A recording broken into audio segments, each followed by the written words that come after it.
खजाना खाली है सरकार का। हर जगह बेरोजगारी है, पलायन है, भूखमरी है, कुपोषण है।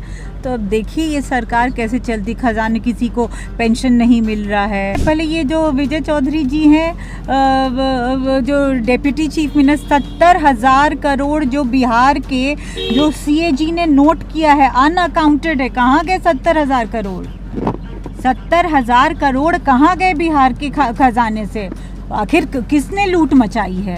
इनकी राजनीतिक हस्ती ही लालू जी के नाम से चलती है। ठीक है, आप चलाइए, वो आपका काम है, लेकिन कहाँ गए 70,000 करोड़? जहाँ की जिस प्रदेश की लगभग 68-69% औरतें एनीमिक है, ये क्या बोलेंगे? कौन सी बेटी बचाओ की बातें कर रहे हैं? बिहार की बागडोर अब सम्राट चौधरी के हाथों में, लेकिन सवाल वही पुराना है। नीतीश कुमार के समय भी लगातार ये सवाल उठाए जा रहे थे, बिहार में खजाना खाली है।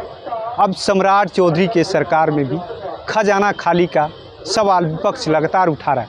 वहीं डिप्टी सीएम विजय चौधरी ने सीधे तौर पर जवाब देते हुए कहा कि लालू प्रसाद यादव के राज में तो वित्त विभाग ही लाल घेरे में था। लेकिन अब उस सवाल का पलटवार करते हुए आरजेडी की विधायक करिश्मा राय ने साफ साफ कह दिया, आज बेरोजगारी कितनी बढ़ रही, कर्मचारियों को वेतन नहीं मिल रहा। साथ ही साथ उन्होंने ये भी कह दिया, सीएजी की रिपोर्ट जो आई थी 70,000 करोड़ का, उसका क्या? सुनवाते आपको किस तरीके से करिश्मा राय ने विजय चौधरी के बयान पर पलटवार किया। टेस्ट आज होना है मैडम, फ्लो टेस्ट होना है। हाँ, तो हम जा रहे हैं। ये एक प्रक्रिया है डेमोक्रेसी में जो हम सबको निभाना चाहिए, तो वो उसे निभाने में जा रही हूँ। लोकतंत्र का यही मतलब है, प्रोसेस को फॉलो करना, डेमोक्रेसी को आगे ले जाए, लोकतंत्र को आगे ले जाए। भले ही ये लोकतंत्र के विरुद्ध जाकर इन्हें वोट मिला है और बहुमत प्राप्त हुआ है। खजाना खाली है सरकार का। हर जगह बेरोजगारी है, पलायन है, भूखमरी है, कुपोषण है। तो अब देखिए ये सरकार कैसे चलती। खजाने किसी को पेंशन नहीं मिल रहा है, कर्मचारियों को पेंशन नहीं मिल रहा है। तो हालत तो बहुत ही ख़राब है। देखिए कैसे चलाते हैं। हम भी देखने के लिए बैठे ही हुए हैं। चलाने लायक तो नहीं है ये लोग। अब ज़बरदस्ती धन तंत्र और सत्ता तंत्र का इस्तेमाल करके अब ये जो भी करें।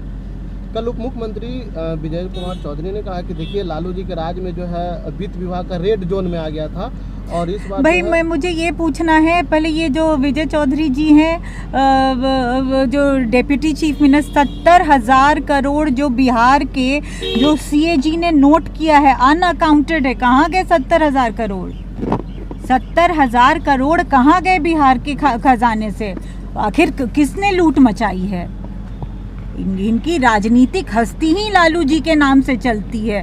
ठीक है, आप चलाइए, वो आपका काम है, लेकिन कहाँ गए 70,000 करोड़? ये मेरा या मेरे दल का ये वो पॉइंट नहीं है। सीएजी ने नोट किया है 70,000 करोड़ खजाने से अनअकाउंटेड है, उसकी निकासी हो चुकी है और कुछ नहीं पता कि किसने निकाला और कहाँ गया।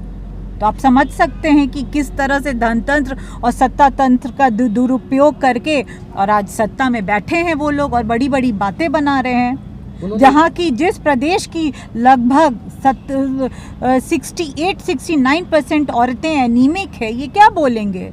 कौन सी बेटी बचाओ की बातें कर रहे हैं? किस महिला के सशक्तिकरण की बातें कर रहे हैं? तो ये सब बस बातें हैं, इनको बात बनाना बस आता है, करते तो कुछ है नहीं धरातल पर। लोक लुभावन वादों के कारण भी खजाने पर असर पड़ा है क्या? बिल्कुल पड़ा है। आखिर 20-22 साल से इनकी सत्ता है, आज तक इन्हें अकाउंट में पैसे देने का ख्याल नहीं आया। चुनाव के एग्जैक्टली 1-2 महीने पहले, कुछ दिन पहले, महीने भी नहीं पहले, अचानक इन्हें याद आ गया कि इनका महिलाओं को रोजगार मिलना चाहिए। क्या कर रहे थे? 20,000। नाकामयाब सरकार है ये।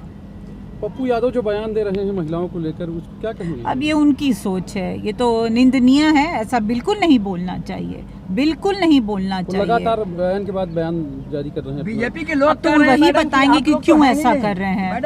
उनके सबके, हम सभी के घर में माँ हैं, बेटियां हैं, बहनें हैं, उनको क्यों वो बोल रहे हैं, क्या जानकर ऐसा बोल रहे हैं, तो वही बताएंगे। बिल्कुल ही निंदनीय है। मैडम, बीजेपी के लोग कह रहे हैं कि विपक्ष तो है ही नहीं, विपक्ष तो सब कुछ हमारे साथ आ जाएगा। भाई मैं तो कहूँगी 10 सर वाले रावण को 1 सर वाले राम ने मारा था। ठीक है, तो वही हमारे राम है, हमारे आदरणीय नेता श्री तेजस्वी प्रसाद यादव जी, जो इनका घमंड है, जिस तरह से ये फ्रैक्चर्ड और जो मैन्युफैक्चर्ड इनका मैंडेट है वो सब खत्म होगा। ठीक okay thank you thank you. तो आपने सुना किस तरीके से आरजेडी की विधायक है करिश्मा राय ने साफ शब्दों में कह दिया, सीएजी की रिपोर्ट आई 70,000 करोड़ का घोटाले का, उस रिपोर्ट का अभी तक कुछ पता नहीं चल रहा कि आखिर में वो पैसे निकासी करने के बाद गए कहाँ। सरकार को जवाब देना चाहिए, खजाना तो खाली हो चुका है, कर्मचारियों को पेंशन तक नहीं मिला। ऐसे में देखना होगा, फिर से एक बार सीएजी का मामला आरजेडी की विधायक ने उठा दिया। अब इसका सीधा तौर पर जवाब सरकार के लोग कैसे देते हैं। अपने सहयोगी गोलू के साथ कृपा शंकर, NBC 24 पटना।